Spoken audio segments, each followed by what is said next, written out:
저 멀리 있는 소나무 군락을 한번 그려볼게요. 자, 우선은 멀리 있으니까 나무도 잎사귀 그릴 때와 마찬가지로 줄기를 이렇게 빼줘요. 근데 높낮이가 다 다르게 하면 좋겠죠. 중심은 있어야 돼요. 덩어리 하나, 덩어리 둘, 덩어리 셋. 자, 그리고 옆으로 누운 나무를 그려볼게요. 옆으로 누운 이파리.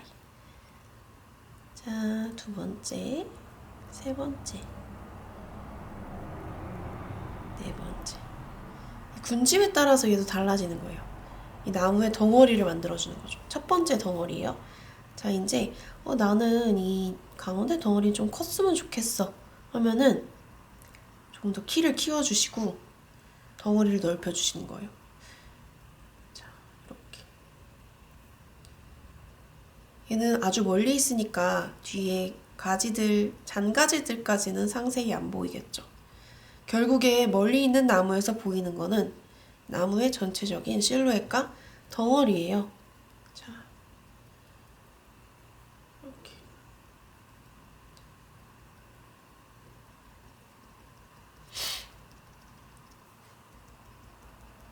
한 덩어리, 두 덩어리, 두 덩어리에서 큰 덩어리, 작은 덩어리.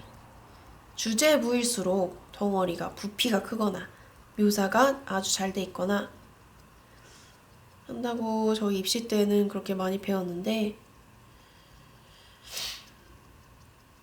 어반 스케치 할 때도 그 기초를 적용하면 좋을 것 같아요. 이렇게 해서 한 덩어리, 큰 덩어리에서 하나, 둘, 세 개를 뭉쳤고 나머지 옆에 있는 나무를 그려보았습니다. 땅은 이렇게 나무가 밑에 붙어 있는 것처럼 땅을 그려주면 되세요. 이렇게. 자, 이제 두 번째.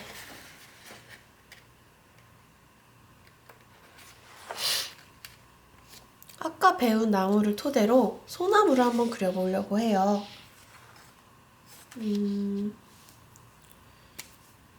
소나무는 한번 펜으로 그려볼까요?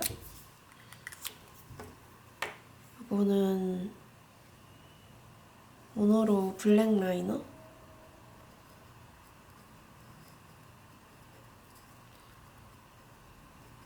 나무 둥치를 그리고 나무 뿌리, 밑에 박혀있는 뿌리를 손으로 그려주고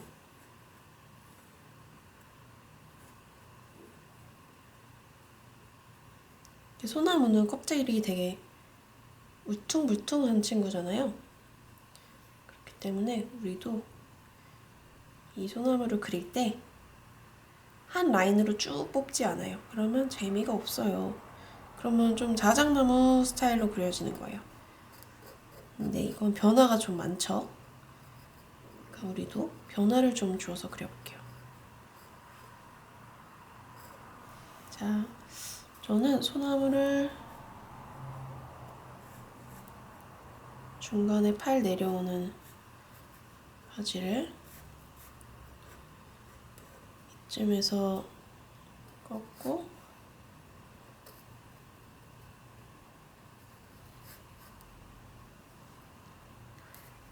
여기는 그러니까 잎사귀가 지나갈 자리예요. 그 부분은 이렇게 좀 선을 다 잇지 말고 띄워두세요. 잎사귀가 들어가야 될 자리니까. 나뭇가지 2개, 그리고 큰 구멍,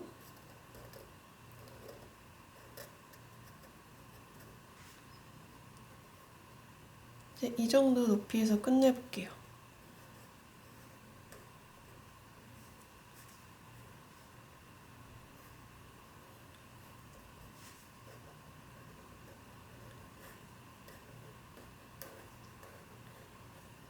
자, 소나무는 이 곱게 나고 옆으로 넓게 뻗은 수영으로 예쁘게 잘 핀 나무가 있어요. 넓게 뻗은 거에는 또 가지가 짧게 자라는 게 매력인 것 같아요. 그렇게 높게 올라가지 않고 아주 짧은 간격으로 딱딱딱딱 리드미컬하게 끊겨있는 그런 모습을 보여주죠. 그리고 여기는 이렇게 디귿자를 겹치면서 내려주면 돼요. 디귿자. 나무 껍데기. 디귿, 디귿. 근데 이것도 어디다 하면 좋을까요?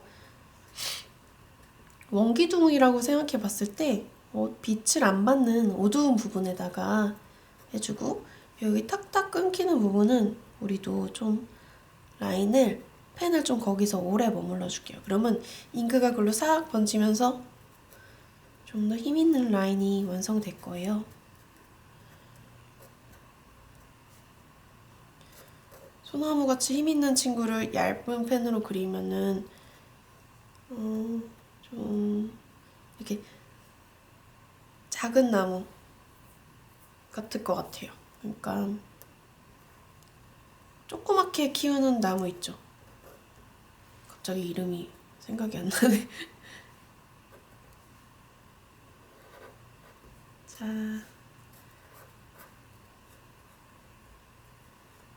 좀 펜의 선에 변화가 많은 나무예요.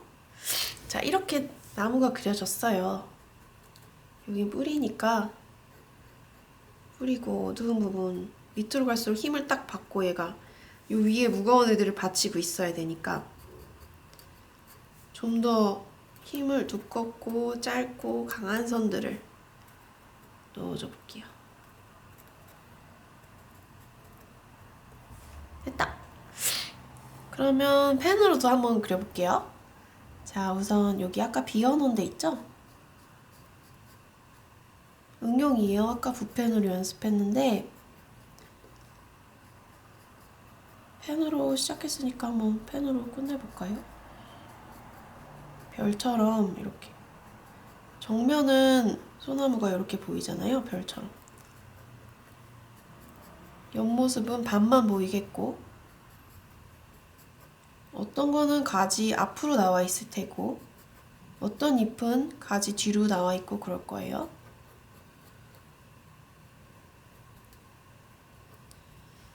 자, 이렇게 덩어리를 만들면서 갑니다. 어떻게 하면 덩어리 같아 보일까요? 우리가 검은 선으로 하면은 여기 보면 뭉쳐 있으니까 덩어리 같아 보이죠? 이것도 여백을 여기 줄이고 촘촘하게 그릴수록 덩어리가 되는 거예요. 근데 다 시커매면 재미가 없으니까 가운데 중심으로 보일수록 까매지게. 자, 우리 아까 잎사귀가 어떤 방향으로 가면 될까요? 라고 붓펜으로 잠깐 얘기를 했었는데요. 가지가 있는 쪽으로 같이 붙여주면 됩니다. 가지가 있는 쪽으로. 가지에 붙어서 자라기 때문에. 자, 이제 밑에는 얼추 다 됐어요. 근데 이 라인이 좀 재미가 없죠? 그러면은 밑에 거는 조금 더 밑으로 내려서 이 라인의 끝에 라인을 깨줄게요. 리드미컬하게.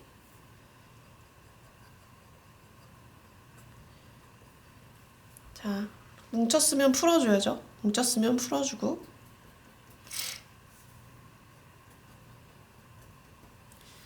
여기는 좀 위로 솟아있는 나무를 그려볼게요.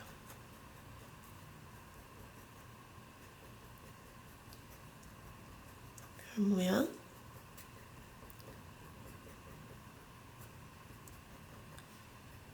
가지가 위로 나 있으면 잎사귀도 같이 위로. 가지가 밑을 향해 있으면 잎사귀도 밑을 향해서. 근데 깨고 싶다. 그럼 나무 뒤로 보이는 잎사귀 몇 개 추가. 여기도 이렇게 쭉 하나 가지를 뽑아서 앞에 있는 나무까지 있으니까 나무 뒤로 보이는 잎사귀도 넣어서 그림에 공간감을 줘볼게요. 그리고 공간감이 나면 어떻게 될까요? 입체처럼 보이겠죠? 입체처럼.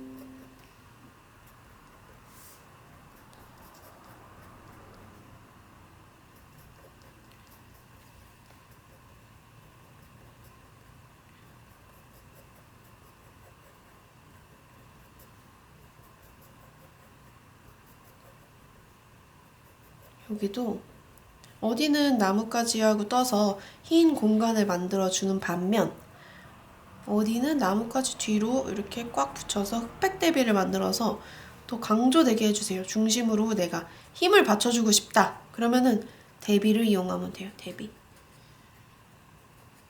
자, 우리 힘주는 방법 배웠죠? 대비. 1번 대비. 2번 덩어리. 덩어리는 어떻게 만든다? 부피로 만든다.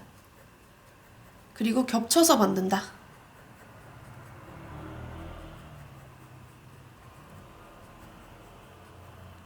많이 붙였어요. 그쵸? 자, 그럼 전체적인 모습을 볼게요. 어때요? 여기는 덩어리가 생기고 여기도 생겼는데 여기는 띡띡띡띡띡 이렇게 돼 있죠. 그러니까 저는 여기를 좀 뭉쳐줄래요. 그러니까 내 그림을 보면서 전체적으로 보면서 어디가 너무 일률적이고 어디가 너무 규칙적인 느낌이 나는데 그러면은 그거를 부피를 이용해서 깨주던가 아니면 묶어주던가 해서 그림을 자꾸 전체적으로 봐야 돼요. 그리고 이렇게 딱 끝났다고 끝난 게 아니에요. 이 소나무는 이렇게 울퉁불퉁한 웅이 같은 게 있잖아요. 그리고 끝을 좀 더 이렇게 점을 찍거나 왜냐면 그 껍데기가 이렇게 일어난 부분이 있으니까 얘도 선이 이렇게 보일 거예요. 옆모습은 단면으로 보면은 그렇게 보이겠죠? 이런 거를 이렇게 재밌게 더 표현을 해주세요. 앞에 있는 거는 조금 더 그리고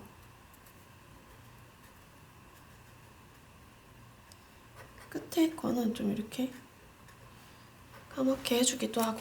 자, 이렇게 됐어요. 근데 제가 좀 펜 쇼핑을 해봤는데 이런 펜이 있더라고요. 클린 컬러. 그래서 저는 사인펜 같은 이 아이를 색깔을 조금 연한 색, 살짝 핑크기가 돌아요. 그쵸? 요거는 살짝 검은색.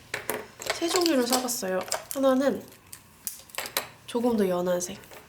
한번 이 가지에다 써볼게요. 근데 소나무는 역시 살짝 핑크기가 도는 회색이 더 잘 어울릴 것 같아요. 아이고. 맞아. 제가 화방 갔을 때 이거를 색깔을 좀 확인해보고 싶었는데 이렇게 포장이 돼 있어서 색깔을 확인을 못했어요. 어떤 색깔로 보이나? 오! 좋은데요? 살짝 이런데 명암을 줘볼게요. 구멍도 조금 칠해주고 여기도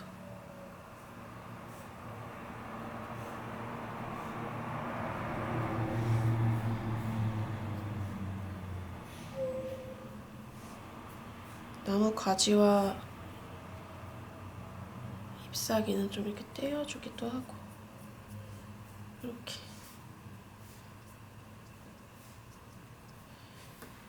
자, 거칠은 느낌으로 그려봤습니다. 근데 붓펜도 여러분 이렇게 색깔이 있는 게 나오더라고요. 그래서 얘는 이렇게 하면은 뒤로 색깔도 넣을 수가 있어요. 얘도 이렇게 하면은 약간 수묵담채 같이 표현이 되겠죠. 덩어리 뒤로 색깔을 살짝 칠해주듯이 넣어주면은 색깔 넣는 법까지 한번 해볼 수가 있습니다. 자, 오늘은 여기까지 펜과 붓펜을 이용해서 세 가지 펜을 썼어요. 붓펜과 라이너 1.0 그리고 이것도 일종의 붓펜이죠. 우리나라 거인가? 일본 거네요. 일본 거, 우리나라 거, 독일 거 이렇게 세 가지 펜으로 그려봤어요. 소나무 나무 그리는 법, 잎사귀 그리는 법을 한번 확인해 보았습니다. 자, 그러면은 우리 다음에는 좀 풍경 그리는 법도 배우고 해봐요. 이렇게 하나를 그리는 원리와 여러 가지 것들이 겹쳐있는 원리는 모두 같거든요. 근데 우리가 이거를 조금 더 많이 연습을 해보면서 스스로 알 수 있을 때까지 열심히 같이 한번 함께 그려볼게요. 오늘도 함께 그림 그려주셔서 감사합니다.